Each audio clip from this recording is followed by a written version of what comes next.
Welcome to study watch. The wonder called sleep, वो अद्भुत चीज़ जिसे नींद कहते हैं। पार्ट सेकेंड, ये सेकेंड पार्ट है इस चैप्टर का। पहला पार्ट बना दिया गया, उसे आप देख सकते हैं। ये कहानी एनसीईआरटी के क्लास 6 के supplementary book a pact with the sun का ये चैप्टर 7 है। ठीक है, चलिए आगे देखते हैं। A dream is an activity of the mind when we are asleep. Dream is an activity of the mind. सपना दिमाग की एक गतिविधि है, एक क्रियाकलाप है। ठीक है, एक्टिविटी का मतलब क्या है? गतिविधि। सपना दिमाग की एक गतिविधि है। व्हेन वी आर एस्लीप, जब हम सोए हुए होते हैं। एस्लीप का मतलब क्या है? सोए हुए। व्हेन वी आर एस्लीप, जब हम सोए हुए होते हैं। जब हम सोए हुए होते हैं तो हमारा दिमाग कुछ गतिविधि करता है जिसे हम सपना कहते हैं। ठीक है। Dreams help us sleep through noise and other disturbances. Dreams helps us, सपने हमारी मदद करते हैं। हेल्प का मतलब क्या है? हमारी मदद करते हैं। Sleep through noise and other disturbances, दूसरे डिस्टर्बेंसेस से और शोर से सपने हमें सोने में मदद करते हैं। Dreams may reveal something about one's problems but they can not tell the future. Dream may reveal something, सपने कुछ बता सकते हैं। रिवील का मतलब क्या है यहाँ पर? डिस्क्लोज या फिर टेल, जिसे हम कहते हैं बताना। ठीक है, सपने कुछ बता सकते हैं अबाउट वंस प्रॉब्लम, किसी की समस्या के बारे में। वंस प्रॉब्लम से मतलब क्या है? किसी की समस्या के बारे में। सपने किसी की समस्या के बारे में कुछ बता सकते हैं, कुछ उजागर कर सकते हैं। बट लेकिन they can not tell the future, लेकिन वो भविष्य नहीं बता सकते। ठीक है, they can not tell the future का मतलब वो भविष्य नहीं बता सकते। दे किसके लिए यहाँ पर? ड्रीम्स के लिए। चलिए कहानी में आगे बढ़ते हैं, देखते हैं। अगर हम किसी चीज़ को कहानी कहते हैं तो इसका मतलब ये नहीं कि वो कहानी हो सकता है वो कोई साइंटिफिक फैक्ट हो या फिर कोई दूसरी चीज़ हो। बस आपको समझाने के लिए हम उसे स्टोरी कह देते हैं, कहानी कह देते हैं। चलिए आगे देखते हैं। What is a dream? सपना क्या है? It is an activity of the mind that takes place when we are asleep. It is an activity of the mind, जैसा मैंने ऊपर कहा, बिल्कुल वही चीज़ लिखी हुई है। ठीक है, इट किसके लिए यहाँ पर? ड्रीम के लिए है। तो dream is an activity of the mind. Dream, सपना दिमाग की गतिविधि है। दैट टेक्स प्लेस, जो घटित होती है, जो होती है व्हेन वी आर एस्लीप, जब हम सोए हुए होती हैं। ठीक है, टेक्स प्लेस का मतलब क्या है? अकर। ठीक है, जिसका मतलब होता है घटित होना। Some dreams are probable while others are not. कुछ सपने संभावित होते हैं, जिसकी होने की संभावना होती है। प्रोबेबल का मतलब क्या है? लाइकली, संभावनीय। सम ड्रीम्स आर प्रोबेबल, कुछ सपने संभावनीय होते हैं जिनके होने की संभावना होती है।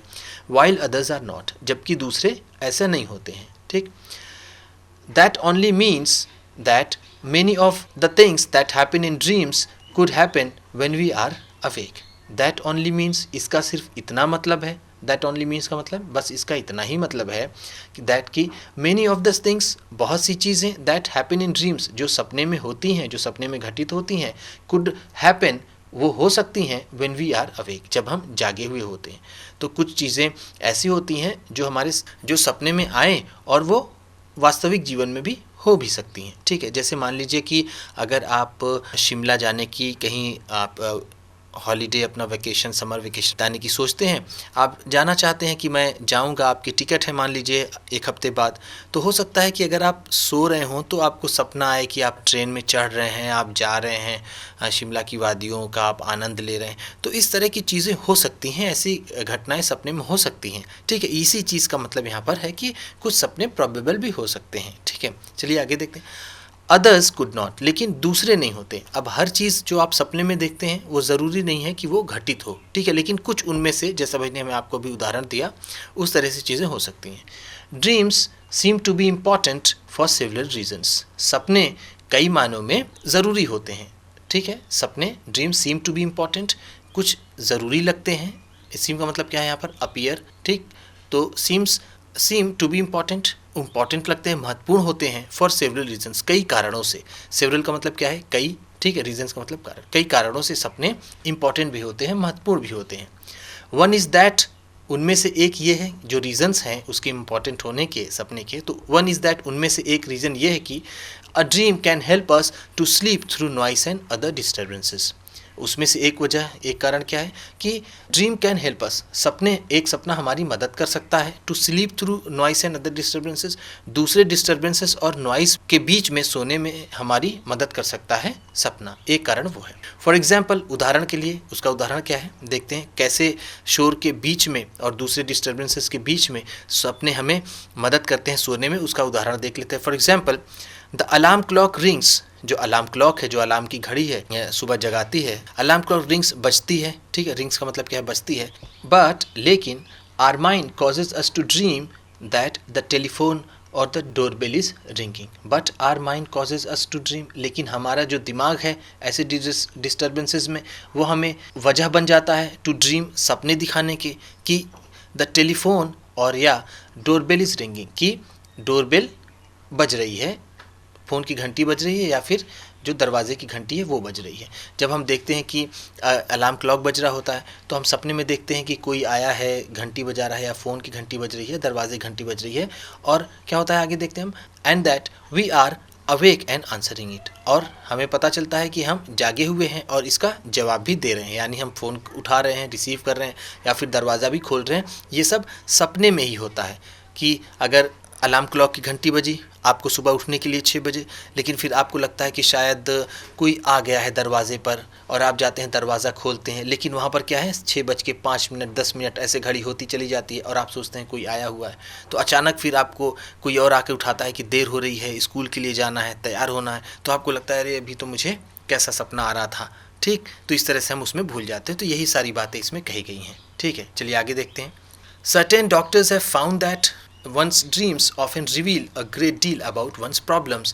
Certain doctors have found, कुछ डॉक्टरों ने पता लगाया है, have found का मतलब क्या है, certain का मतलब क्या है, कुछ डॉक्टरों ने कुछ, ठीक है, उन्होंने पता लगाया कि that one's dream often reveal, कि किसी के सपने अक्सर बताते हैं, often का मतलब क्या है, अक्सर, प्रायः जिसे हम कहते हैं, रिवील का मतलब बताते हैं, डिस्क्लोज करते हैं, a great deal about one's problem, किसी की समस्या के बारे में बहुत हद तक उनके सपने बता देते हैं। ग्रेट डील का मतलब क्या है, बहुत हद तक, बहुत ज़्यादा, वंस प्रॉब्लम किसी की समस्या के बारे में, एंड दैट, और अगर इफ़ अंडरस्टूड करेक्टली, अगर इसे सही से समझा जाए, इफ़ अंडरस्टूड करेक्टली, अगर इसे सही से समझा जाए, यानी उसके सपने को सही से समझा जाए, they can provide a key to the solution of those problems, उन समस्याओं की समाधान की वो एक चाबी भी दे सकता है वो सपना। दे किसके लिए, यहाँ पर सपनों के लिए है, ठीक है। बट लेकिन we must remember one thing, लेकिन हमें एक चीज़ हमेशा याद रखनी चाहिए, ज़रूर याद रखनी चाहिए। मस्ट रिमेंबर का मतलब ज़रूर याद रखनी चाहिए। Dreams can not be used as a way to tell the future, कि सपने का इस्तेमाल भविष्य बताने के लिए नहीं किया जा सकता। Dreams can not be use, सपने का इस्तेमाल नहीं किया जा सकता सपनों का, as a way to tell the future, भविष्य बताने की एक माध्यम की तरह सपने का इस्तेमाल नहीं किया जा सकता। They simply can never tell the future, अगर साफ साफ शब्दों में बोला जाए, दे सिंपली, साफ साफ साधारण रूप से बोला जाए, साफ साफ, can never tell the future, वो कभी भी भविष्य नहीं बता सकते, सपने भविष्य नहीं बता सकते। सपने बस अगर किसी की कोई समस्या है तो उसके बारे में वो, अगर उसे सही से समझा जाए तो उसका समाधान ज़रूर बता सकते हैं, लेकिन भविष्य नहीं बता सकते। Sleep is the most common experience, sleep, नींद सबसे सामान्य अनुभव है। मोस्ट कॉमन का मतलब सबसे सामान्य, यानी जो सबको अनुभव होते हैं वो है नींद, ठीक है।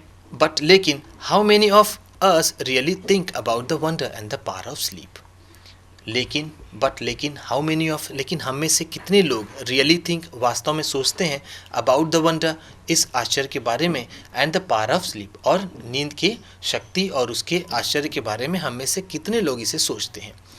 Many poets have written beautiful poems about sleep, बहुत से कवियों ने, ठीक है, हैव रिटन ब्यूटीफुल पोएम्स, बहुत अच्छी कविताएं लिखी हैं अबाउट द स्लीप, नींद के बारे में, बहुत से कवियों ने नींद के बारे में बहुत अच्छी अच्छी कविताएं लिखी हैं। Here is one in which the poet is describing the experience of falling asleep. Here is one, यहाँ पर एक आपके लिए दी गई है, in which, जिसमें the poet is describing, poet कवि बताता है, the experience of falling asleep, नींद में सोने के अनुभव को वो बताता है, नींद में जाने की अनुभव को वो बताता है। Read it aloud, इसे ज़ोर से पढ़िए। चलिए आगे देखते हैं इस पोएम में है क्या। Lights out, यानी बत्तियाँ बुझ जाती हैं, यानी अंधेरा हो जाता है। I have come to the borders of sleep, the unfathomable deep. I have come to the borders of sleep. मैं नींद के बिल्कुल सीमा तक पहुंच चुका हूँ। मैं नींद की सीमा तक, नींद के दहलीज तक मैं बिल्कुल पहुंच चुका हूं। द अनफेथमेबल डीप, जिसकी गहराई अथाह है, जिसकी गहराई मापी नहीं जा सकती। अनफेथमेबल का मतलब क्या है? जिसे मापा नहीं जा सकता। मैं उस नींद की गहराई तक मैं पहुंच चुका हूं। Forest where all must lose their way, however straight or winding, soon or late they can not choose. Forest वो जंगल है, उसका जो बॉर्डर है, जो उसकी सीमा है, उसकी सीमा तक मैं पहुंच चुका हूं। तो क्या नज़र आता है वहाँ से वो एक घना जंगल नज़र आता है। Where all must lose their way, जहाँ पर सभी अपने रास्ते को खो जाएंगे, जो अपने रास्ते से भटक जाएंगे। हाउएवर, चाहे स्ट्रेट और वाइंडिंग, चाहे वो रास्ता बिल्कुल सीधा ही क्यों ना हो, चाहे वो वाइंडिंग ही क्यों ना हो, वो सभी उस रास्ते पर जाकर भटक जाएंगे। सून और लेट, अभी या तभी, जल्द या फिर देरी से ऐसा होगा, वो इस रास्ते पर आएंगे और भटक जाएंगे। दे कैन नॉट चूज़, वो चूज़ नहीं कर सकते कि अब उनका बस वहाँ पर नहीं चलेगा, वो जो चाहेंगे वैसा नहीं होगा, जो चाहेगी नींद वैसा होगा। यहाँ पर नींद जो है, डेथ स्लीप जो है, उसे डेथ के रूप में देखा गया है। ये मृत्यु के बारे में कहा गया है कि मैं बिल्कुल मृत्यु की दहलीज तक पहुंच गया था। अनफेथमेबल डीप, देखिए जो स्लीप है, नींद है, क्या है? ये इम्परमानेंट स्लीप है, ठीक है। और जो डेथ है वो परमानेंट स्लीप है। इसी तरह से यहाँ पर ये कवि कहता है कि वो एक बिल्कुल जंगल जैसा है, जहाँ पर जाने के बाद सभी अपने रास्ते को खो बैठेंगे, चाहे वो रास्ता सीधा हो, चाहे वो घुमावदार रास्ता हो, चाहे वो जल्दी या देर से, कभी ना आपको वहाँ पर जाना ही पड़ेगा, उस जंगल में आपको भटकना ही पड़ेगा, इस डेथ के, इस स्लीप के जंगल में।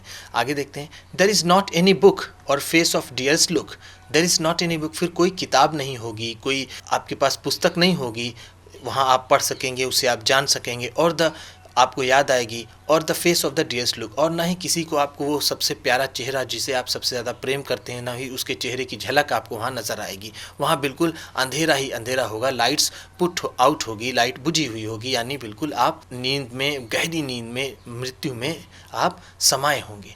That I would not turn from now to go into the unknown, I must enter and leave alone, I know not how. ये कहते हैं and that I would not turn from now, अब मैं वहाँ से वापस कभी नहीं आ पाऊँगा, जहाँ मैं चला गया उस जंगल में, मृत्यु के जंगल में, नींद, परमानेंट नींद की, स्लीप की दुनिया में मैं चला गया, तो वहाँ से मैं वापस नहीं आऊँगा। गो इन टू द अननोन, और मैं बिल्कुल अननोन में चला जाऊंगा, जहाँ क्या होता है जिसके बारे में कोई नहीं जानता, वो अननोन है, वहाँ मैं चला जाऊंगा। आई मस्ट एंटर, वहाँ तो मुझे जाना ही पड़ेगा, एंड लीव अलोन, सभी को अकेला छोड़ते हुए। आई नो, मैं जानता हूँ मुझे जाना तो पड़ेगा, नॉट हाउ, लेकिन ये नहीं पता कि मैं वहाँ कैसे जाऊँगा, वहाँ ये सब कैसे चीज़ें होंगी, ये मुझे नहीं पता, लेकिन ये सारी जो चीज़ें होंगी उसके बारे में मुझे पता है। ठीक है, इस तरह से आपकी ये पोएम और ये पूरी स्टोरी क्लास, ये the wonder called sleep chapter 7 ख़त्म होता है। वीडियो पसंद आई हो तो लाइक कीजिएगा, आप ही किसी को बताना पढ़ाना चाहते हैं तो शेयर कीजिएगा, चैनल पर नए हैं तो सब्सक्राइब कीजिएगा और बेल आइकन भी ज़रूर दबाइएगा। आपके सब्सक्राइब करने से आपको मिलेगी और अच्छी क्वालिटी की वीडियो और हमें मिलेगा हौसला। Thank you.